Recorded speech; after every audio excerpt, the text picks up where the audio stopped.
That, and you come to the right channel because that's all we do, and we upload 3 or 4 times every week. Here I am because of laziness eating a sandwich at their night. secret chocolate chip cookie recipe, and then when they finally cave and they do give it to you, immediately post it on Facebook with the caption, Oh, this one is "Here's broken. my chocolate chip cookie recipe."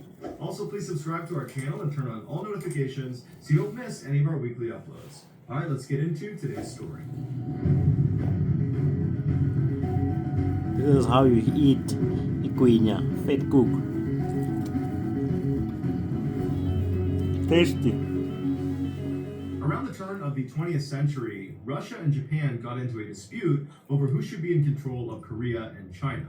Looking to avoid an armed conflict, the Japanese sent the Russians a deal that came with reasonable concessions on both sides. But the Russians didn't like it, they rejected the deal, and they countered with a pretty unreasonable deal that came with lots of concessions for Japan and not so many for Russia. And so Japan rejected that deal and then promptly launched a devastating surprise attack on the Russian Navy stationed at Fort Arthur in China. This attack would officially start the one-year-long Russo-Japanese War. The Russians knew they would need to send a replacement naval fleet up to Fort Arthur to reclaim it from the Japanese, but unfortunately, the attack at Fort Arthur had totally wiped out all of Russia's best sailors and all their best ships, putting Russia at a major disadvantage to start this war. And so as Russians are wondering what they're going to do next, the Russian Emperor, Tsar Nicholas II, authorizes an unbelievable mission. He orders the Russian Baltic Fleet to set sail from their harbor in northern Europe and sail 18,000 miles around the world to Japan, where they will defeat the Japanese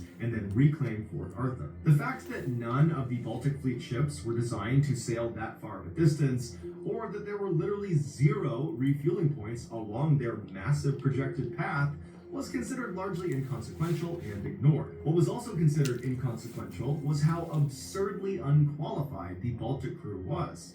The sailors were mostly illiterate peasants that did not grow up on the coasts, and so they showed up for military training with no seafaring skills. And then after their military training, they still had no seafaring skills because the Baltic Fleet's harbor was frozen solid almost year-round. But the Tsar believed the man he had put in charge of this crew, Admiral Rojesvenski, would make up for their deficiencies. And this belief was not unwarranted. Admiral Rojesvenski was the best Russian officer that had not been killed in that Japan surprise attack. He had significant combat experience, and he had a wickedly bad temper. He didn't care who you were. If you were doing something he didn't like, he was going to beat the crap out of you, literally. And when he was told he was going to be in charge of this fairly inexperienced crew, he was certain his rough style would whip these Baltic boys into shape and they would be very successful. But when he laid eyes on the Baltic fleet, he realized this was going to be a little bit more challenging than he realized. In addition to being less than satisfied with his fighting crew, he was equally dissatisfied with the 2 senior officers that were assigned to be his direct support. And he immediately gave them nicknames, and he would only refer to them by their nicknames, right to their face. The first one was the manure sack, and the other was a vast empty space. As for the Baltic Fleet's 45 ships, they were terrible. Because this unit never went out on the ocean because their harbor was always frozen, Russia didn't waste their good ships on them. So all they had were really old, obsolete warships and then non-military ships like ferries and yachts they just slapped random guns onto. They also had ships that the Baltic Fleet crew enthusiastically called futuristic, which were these ships that came out of Russia briefly copying French engineering, which involved these crazy top-heavy ships that sat so low in the water that their lowest rung of weapons, their cannons that poked out the windows at the bottom of the ship, they didn't work because they sat under the water permanently. But regardless of their shortfalls, the Baltic Fleet was what Rojesvenski had been dealt, and so he had to just get them moving if they were going to win the war. And so on October 16, 1904, Admiral Rojesvenski ordered all of his men to take their positions in all of their ships, and they set sail. And immediately, 30 seconds into their trip, the lead ship ran aground, and another ship lost its anchor, even though it should not have been casting its anchor to begin with.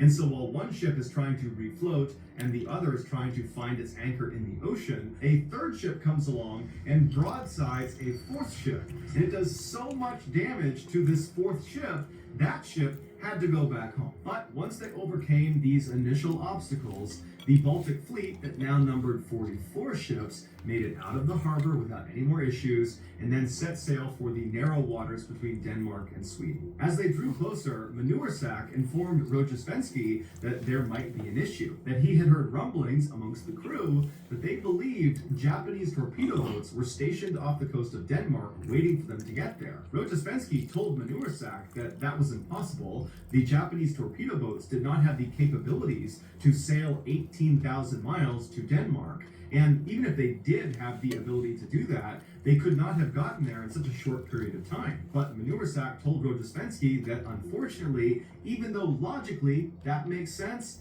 this rumor had spread all across the crew. And so Rojesvenski began sending out messages to all the other ships, telling them there are no Japanese torpedo boats waiting for us off the coast of Denmark. Everybody just needs to calm down.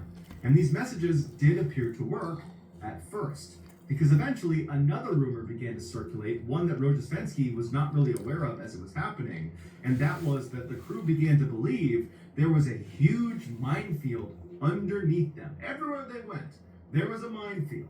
And everybody got so worked up about it that it made its way back to a lot of the captains actually piloting the different ships. And at some point, the pilots just began doing these evasive maneuvers, and Rojesvenski's looking around wondering what they're doing, and they began crashing into each other, trying to avoid this minefield. When Rojesvenski finally figured out what was going on, he sent out even more messages telling them that there's no minefield under us. It's totally safe. Everybody just needs to calm down. And so it took Rojesvenski going out on deck and firing shots into the air to finally get people to stop believing they were on top of a minefield. But just a couple of hours later, after Rojesvenski had gone back up to the bridge and was just looking out, surveying his fleet as they carried on towards Denmark and Sweden, and all of a sudden, towards the very front of his fleet, he heard this unbelievable barrage of cannon fire. One of his own ships was engaging something out in front of the fleet, but Rojesvenski was too far away to see what it was, and then a message came through from the attacking ship, whose name was Kamchatka, and they said they were surrounded on all sides by at least 8 Japanese torpedo boats. And so Rojesvenski runs out onto the deck, looking out towards the horizon, expecting to see these 8 Japanese ships, but he doesn't. And then all of a sudden, the shooting just completely stops and it's silent. And then Rojesvenski notices on his right side, a small little fishing boat is making its way right up alongside his. It would turn out Kamchatka, the attacking ship, had confused this little unarmed Russian fishing ship with 8 Japanese torpedo boats and had opened fire. But luckily, even though they fired hundreds and hundreds of rounds at this little boat, none of them hit the boat. So the fishermen were fine, and the fishermen had actually been sent to the boat specifically by Tsar Nicholas II to tell Rojesvenski that he had been promoted. And so Rojesvenski apologizes to the fishermen for having shot at them hundreds and hundreds of times, and they said it's okay, and the fishermen carried on. After Rojesvenski chewed out the crew of the Kamchatka, the rest of the Baltic fleet gathered up, and they continued towards the narrow waters between Denmark and Sweden. When they got close, a Danish resupply ship came out to meet them to give them fuel and food and water, and the Baltic fleet mistook them for a Japanese torpedo boat, causing them to ram them repeatedly.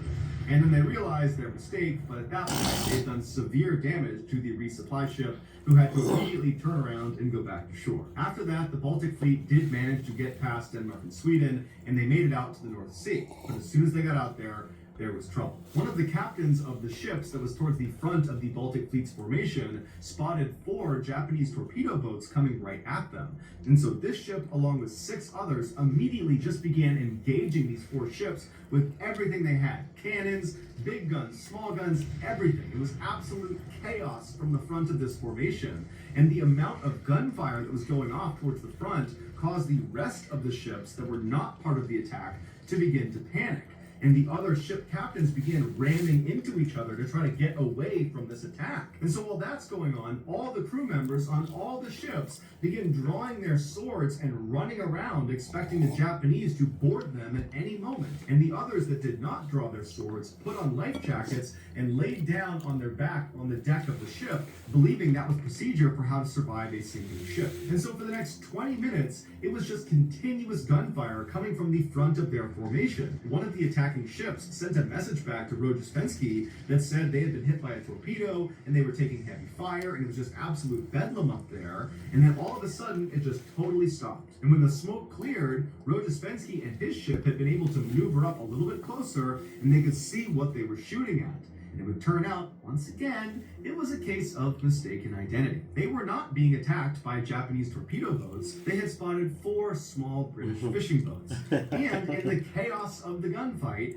the Baltic fleet had inadvertently begun to fire at each other, killing several crew members and badly damaging their ships in the process. As for the British fishermen, only one of their boats actually sunk, despite the fact that the Baltic fleet had fired thousands and thousands of rounds at them, and they had been stationary the entire time. The Russian Tsar immediately apologized to Britain, but the British media went crazy and the British people called for war, believing that this type of attack could not possibly be an accident. But Russian diplomats leveled with the British and said, no, this really was an accident. And eventually they convinced them, avoiding starting yet another war. Rojespenski and his Baltic fleet were allowed to continue in their journey, and after a couple of weeks, they were getting close to Africa when one of his ships, the Kamchatka, the same ship that believed they were surrounded by 8 Japanese torpedo boats, they got separated from the main